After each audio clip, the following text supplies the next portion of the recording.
আসসালামু আলাইকুম। কেমন আছেন সবাই?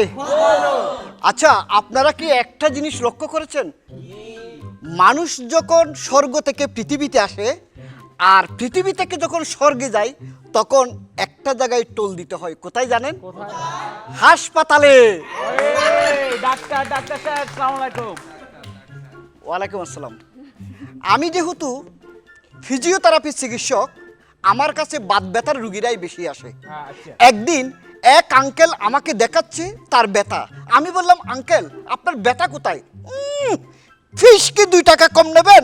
ব্যথা কোথায় কষ্ট করে খুঁজে দেখেন। আমার এখানে অনেক রুগীরা চিকিৎসা সেবা নিয়ে যায়। একদিন এক রুগী চিকিৎসা নিয়ে যাওয়ার সময় এক নার্সকে বলেছে, দেখুন আপনি কিন্তু আমার মন চুরি করেছেন। তখন সেই নার্স রেগে মেগে বলে, হ্যাঁ আমরা গরিব করতে পারি কিন্তু চোর না।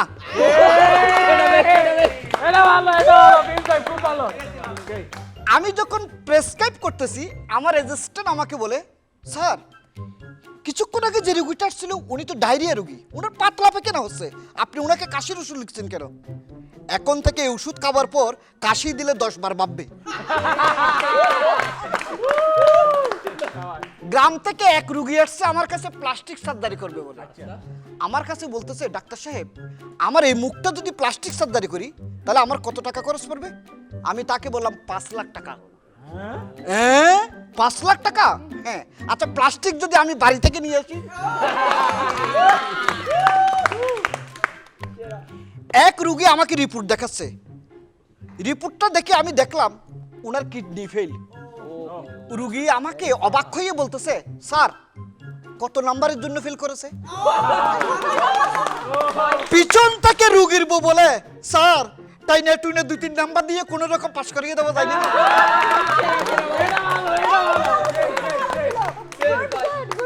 আরেকটা রুগী খুব কৌতূহল ভাবে দৌড়াইয়ে আমার কাছে আসছে, স্যার স্যার স্যার আমার এই এক্সরে রিপোর্টটা দেখেন, আমার বুকের মধ্যে তেলা পোকা। আমি এক্সরে অবস্থা দিয়ে দেখলাম, বললাম তেলে পোকা আপনার বুকের ভিতর নয়, এক্সরে মেশিনের ভিতরে। আপনাদেরকে যাওয়ার আগে একটা উপদেশ দিয়ে যাই, আপনারা জীবনে কখনো মানুষের মন ভাঙবেন না, কারণ মানুষের কিন্তু মন একটা। যদি ভাঙতে হয় হাড্ডি ভাঙেন, মানুষের শরীরে হাড্ডি হলো 206টা।